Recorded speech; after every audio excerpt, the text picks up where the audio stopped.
You're watching Crimebot Chronicles, the channel that dives headfirst into the world's most haunting true crime mysteries. If you're obsessed with unsolved cases, psychological twists, and chilling evidence that defies logic, you're in the right place. Don't forget to like, share, comment your theories, and hit that subscribe button so you never miss a case. Tonight, we ask a question that has haunted the Northeast for nearly 2 decades. What happened to Maura Murray that night? The snow fell heavily on Route 112 in Haverhill, New Hampshire. A black Saturn sedan sat abandoned by a snowbank, its windshield cracked, the airbags deployed. The driver was nowhere to be seen. A witness said they saw a young woman walking quickly away from the car. But when police arrived minutes later, she had vanished into the darkness. No footsteps in the snow. No signs of a struggle. Just the silence of the trees swallowing the mystery whole. That woman was Maura Murray, a 21-year-old nursing student from the University of Massachusetts Amherst. She had emailed her professors that she was taking a week off due to a family emergency. She had packed up her dorm, withdrawn some cash, bought alcohol, and driven north. Alone, with no clear destination. What compelled Maura to leave? Why did she crash her car in a remote area hours from home? And most disturbingly, where did she go after that? Before we retrace her final known steps, let's step back and look at Maura's life. Maura Murray was the kind of student most people would call driven. A former West Point cadet turned nursing student, she was smart, athletic, and determined. But beneath the surface, something was unraveling. Days before she disappeared, Maura received a phone call while working her campus security job. It visibly upset her. Her supervisor later said she broke down in tears and had to be escorted home. What was that call about? That has never been revealed. Adding to the mystery, just 3 days before she vanished, Maura's father, Fred Murray, visited her in Amherst. He said he was helping her shop for a new car. That Saturday night, Maura crashed his Toyota Corolla on Route 9 in Hadley. She wasn't intoxicated, at least, that's what was reported, but the incident seemed to shake her. The damage was minor, but it felt symbolic. Maura was losing control. Then came Monday, February 9, 2004. Maura emailed her professors around 1 p.m., saying she had to leave campus due to a death in the family. There was no such death. She packed up her dorm room, removed artwork from her walls, and left a note for her dorm supervisor. She then drove to an ATM and withdrew $280, nearly all her money.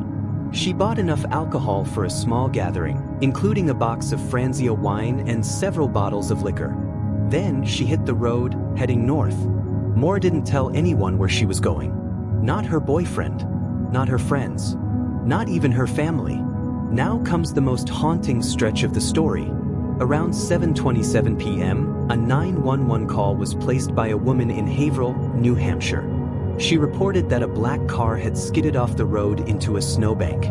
A bus driver, Butch Atwood, also saw the car and stopped to offer help. He spoke briefly with the woman, who he later identified as Maura. She declined assistance, saying she had already called AAA. There's one problem. There was no cell service in that area. She couldn't have called anyone. By the time police arrived at 7:46 p.m., less than 20 minutes later, the car was locked. The driver was gone. No one had seen her leave. No one heard a scream. And though it was snowy and cold, there were no discernible footprints leading away from the crash site.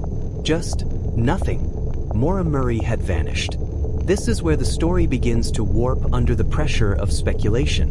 Over the years, police, journalists, online sleuths, and private investigators have all tried to answer the same question. What happened to Maura Murray? Let's examine the theories. The first theory is the simplest.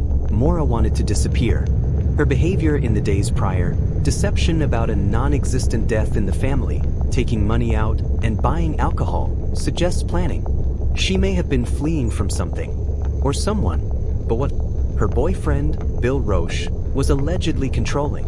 Some reports suggest she was unhappy and possibly overwhelmed by secrets. Could Maura have staged her crash and run away into the woods? But here's the catch. Temperatures that night dropped well below freezing. She wasn't dressed for the cold. And if she had tried to escape on foot, she would have left tracks. Dogs brought to the scene tracked her scent only 100 yards east of the crash, then lost it, as if she had been picked up by a passing car. That leads us to Theory 2, abduction. Haverhill is remote. The crash site was surrounded by trees, no streetlights, no nearby houses except for a couple of distant homes. It would be incredibly rare for someone to be driving by that late on a Monday night. But not impossible. If someone with bad intentions saw Maura alone, vulnerable, possibly injured, they could have forced her into a vehicle. But there was no struggle, no signs of violence, and no one heard anything. Then there's Theory 3. She succumbed to the elements. It was cold. She may have been drinking. Some speculate she wandered into the woods to avoid police, afraid she'd get in trouble for the crash or for drinking underage. Perhaps she became disoriented and froze to death. But in 20 years, no remains have ever been found. The area was searched extensively. Helicopters, cadaver dogs, volunteers, state police. Nothing. So what really happened? A journalist named Tim Harper was among the first to pick up the story.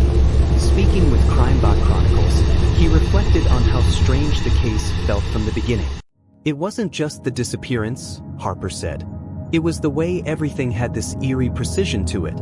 The lie to professors, the packed dorm, the crash. It was like watching a ghost story play out in real time. Maura's father, Fred, never gave up. He accused the police of botching the investigation. He pushed for more searches, questioned local suspects, even went door to door in Haverhill. He believed Maura was met with foul play and that someone in the town knew more than they were letting on. Over the years, the case took bizarre turns. In 2006, a home close to the crash site was searched. Cadaver dogs reportedly hit on a scent in the basement, but no evidence was found. Later, a knife allegedly stained with blood was turned in by the brother of a local man. But DNA results were inconclusive. Then there were cryptic online posts. One message from 2005, allegedly written by a man claiming to know Maura's whereabouts, read, "She is safe, but you'll never find her." It was dismissed as a hoax. But like everything in this case, it only deepened the enigma. Maura's sister Julie, who was also in the military at the time, has kept her story alive. She's spoken out about the family's heartbreak, the years of not knowing. She said the most painful part is the silence. You learn to live with the absence, but you never stop hoping the phone will ring. In 2017, the case was featured in a 6-part documentary series that renewed national interest, leading to new tips and new searches. In 2021, police excavated a property near the crash site based on a tip. Again, nothing. How can a person simply vanish? It's a question that haunts every corner of this mystery. Every theory raises new questions. If she ran away, why not contact family in 20 years? If she was taken, where's the evidence? If she died in the woods, why has no trace ever been found? As of today, Maura Murray remains classified as a missing person. The New Hampshire Cold Case Unit still lists her disappearance as unsolved. A $75,000 reward remains in place for any information leading to her whereabouts. And so we are left staring into the snowy void of Route 112, asking the same question that began this episode. What happened to Maura Murray that night? Was she running from something? Or toward something? Did a chance encounter with a predator seal her fate? Or did she somehow pull off one of the greatest disappearances in modern history? No matter how much time passes, the trees along that stretch of highway still seem to whisper her name. And the silence surrounding her disappearance grows louder. If you know something, no matter how small, it could be the missing piece. This has been CrimeBot Chronicles. Thank you for joining us on another journey into the heart of mystery. If this story captivated you, please consider subscribing to the channel, hitting that like button, and sharing this video with fellow true crime enthusiasts. And don't forget to comment below, what do you think happened to Maura Murray? We read every theory. Until next time, stay curious, stay cautious, and remember, the truth is never as far away as it seems.